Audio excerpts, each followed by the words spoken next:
स्वागत है आपका। और आज हम पर्यावरण का पार्ट 8 देखने जा रहे हैं, जो प्रीवियस ईयर के इसमें क्वेश्चन लिए हुए हैं। आप देख सकते हो सभी अच्छे क्वेश्चन हैं, तो इसका एक रिवीजन के तौर पे आप इसे देख सकते हो।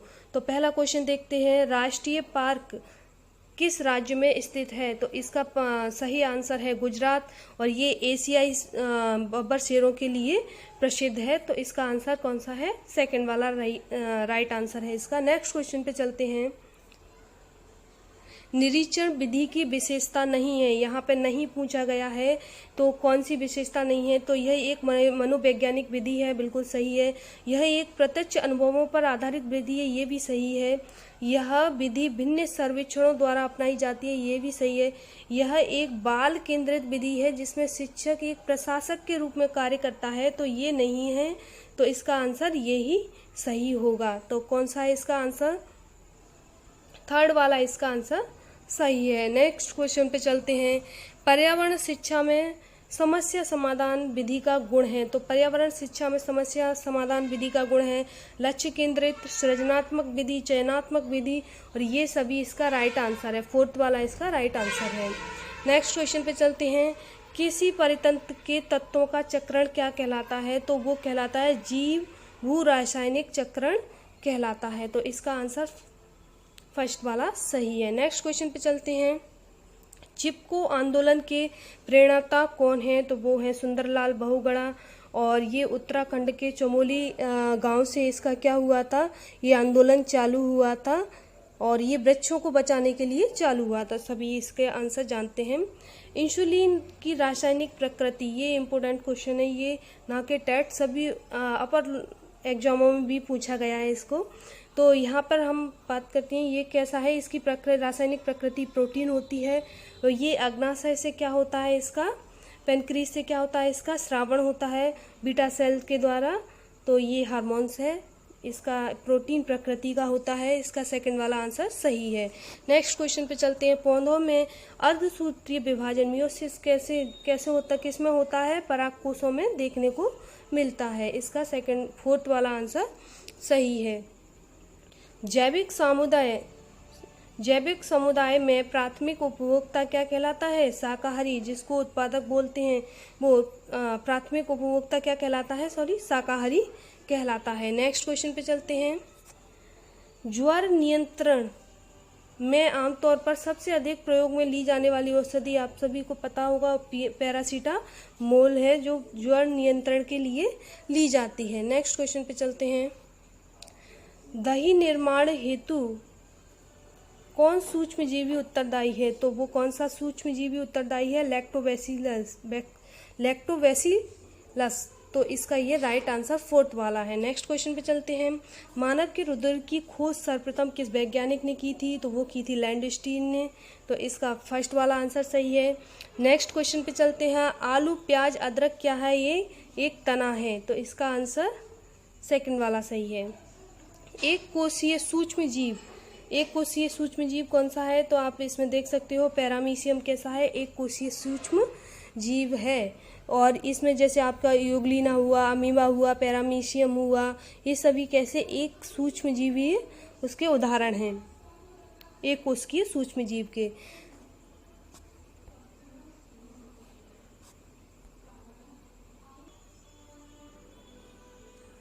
निम्नलिखित में से कौन सा उत्पादक साबुन का विस्थापन है? तो इसमें जो साबुन के विस्थापन के रूप में जो कार्य करता है वो होता है रीठा, जिसको सुनार वगैरह सुनार वगैरह किस में यूज करते हैं? जो सोने चांदी की चीज़ों को चमकाने हेतु इसका प्रयोग किया जाता है। नेक्स्ट क्वेश्चन पे चलते हैं, निम्नलिखित में से किसको आजकल पर्यावरण स्नेही माना जाता है? पर्यावरण स्नेही पूछा गया है। निम्नलिखित वाहनी ईंधनों में से किसको आजकल पर्यावरणीय स्नेही माना जाता है?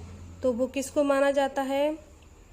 डीजल को, पेट्रोल को, या द्रवित पेट्रोलियम को, या संपीड़ित प्राकृतिक गैस को? तो इसका आंसर शायद आप सभी को पता होगा। तो वो कौन सा है? फोर्थ वाला, संपीड़ित प्राकृतिक गैस, जिसको CNG आप बोलते हैं। नेक्स्ट क्वेश्चन पे चलते हैं, गैसीय अपशिष्ट है गैसीय अपशिष्ट कौन सा है? तो यहाँ देख लेते हैं। सब्जियों एवं फलों के छिलके, घरों की नालियों का गंदा पानी, खेत खलिहानों से निकलने वाला कचरा, लकड़ी कोयला से जलने वाला धुआं। तो इसका फोर्थ आंसर सही है, क्योंकि यहाँ धुआं की बात हो रही है। तो ये क्या है? ये गैसीय अपशिष्ट है। तो इसका फोर्थ वाला आंसर सही है। नेक्स्ट क्वेश्चन पे चलते हैं।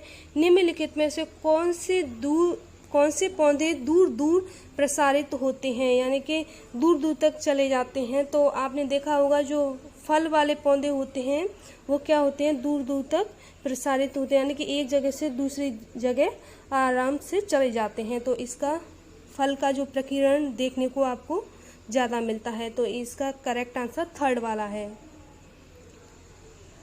नेक्स्ट क्वेश्चन देख लेते हैं। जब एक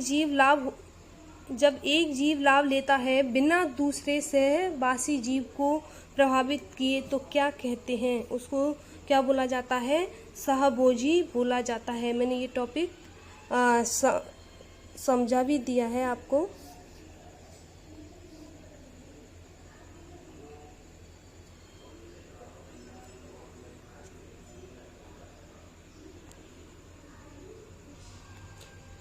फ्रेंड्स, इसका आंसर आपको पता है क्या बोला जाता है? सहभोजी बोला जाता है। इसका आंसर सेकंड वाला सही है, जिसमें जिस जीव को ना तो हानि होती है ना ही लाभ होता है, यानी कि बिना हानि के लाभ पहुंचा देता है दूसरे जीव को, तो उसे सहभोजी जीव बोलते हैं। जैसे फर्न हुआ, आर्किड हुआ, मॉस हुआ, इसके एग्जाम्पल हैं। नेक्स्ट क्वेश्चन को देखते हैं।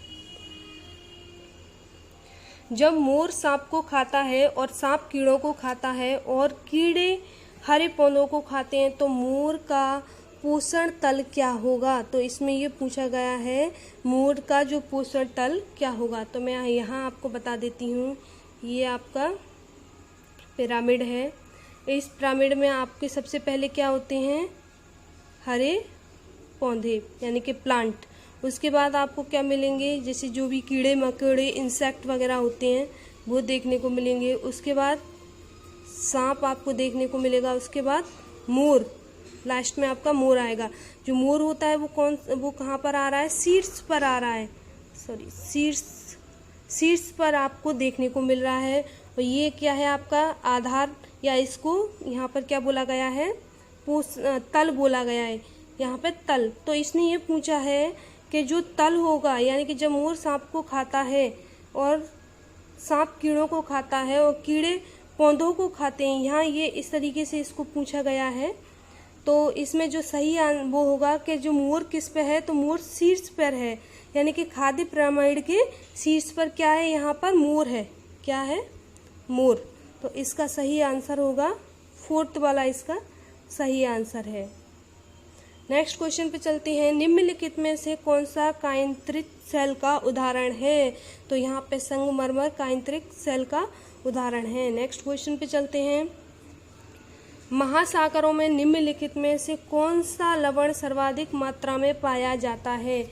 लवण तो ये इसमें दिए गए सभी पाए जाते हैं, तो लेकिन सर्वाधिक मात्रा में पूछा गया है वो कौन सा लवण पाया जाता है? तो वो पाया जाता है सोडियम क्लोराइड। जो कितना पाया जाता है महासागरों में? 77 से 8% की समथिंग इसमें पाया जाता है, जिसको NaCl बोलते हैं।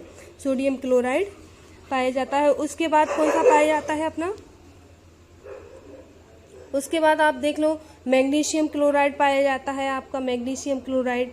फिर आपका मैग्नीशियम जो सल्फेट होता है वो पाया जाता है। मैग्नीशियम सल्फेट कम मात्रा में पाया जाता है अपना, जो फर्स्ट नंबर का है। पहला है अपना सोडियम, मैग्नीशियम क्लोराइड और मैग्नीशियम सल्फेट। सबसे ज़्यादा अपना सोडियम क्लोराइड पाया जाता है। नेक्स्ट क्वेश्चन पे चलते हैं। राज्यसभा में होने वाली सभाओं की अध्यक्षता कौन करता है? तो इसका करेक्ट आंसर है उपराष्ट्रपति। क्या करता है? उसकी सभा की अध्यक्षता करता है, क्योंकि वो क्या होता है? राज्यसभा का पदेन अध्यक्ष होता है। तो आपको पता होना चाहिए। तो उसकी अध्यक्षता कौन करता है? उपराष्ट्रपति। पहला आंसर इसका सही है। नेक्स्ट क्वेश्चन पे चलते हैं। निम्नलिखित में से किस मिट्टी का विस्तार भारत की सर्वाधिक क्षेत्र पर है? तो आप सभी को पता होगा वो है जलोढ़ मिट्टी। इसका आंसर सेकंड वाला सही है। नेक्स्ट क्वेश्चन पे चलते हैं। जो शाकाहारी जंतु भोजन के लिए हरे पौधों पर निर्भर रहते हैं वो क्या कहलाते हैं, मतलब यहाँ ये पूछा गया है। तो आपने देखा होगा वो प्रथम चरण के क्या होते हैं, उपभोक्ता होते हैं। यानी कि शाकाहारी जंतु जो भोजन के लिए हरे पेड़ पौधों पर निर्भर रहते हैं तो वो प्रथम उपभोक्ता होंगे, ना कि उत्पादक। तो इसका आंसर पहला वाला सही है। नेक्स्ट प्लेग है। प्लेग कैसी बीमारी है, तो यहाँ पूछा गया है प्लेग के बारे में। तो ये जीवाणु जनित बीमारी है। ये बीमारी कब फैली गई आप इसको बता सकते हो। ये भी एक महामारी थी और ये क्या है, चूहों से इस सबसे ज़्यादा फैली गई थी ये बीमारी, चूहों से। और जो चूहों के ऊपर जो पिस्सू होते हैं उनसे फैली गई थी। चूहा हुआ, गिलहरी हुआ, सभी इसके वाहक होते हैं। तो इसका आंसर थर्ड वाला सही है। थैंक्स।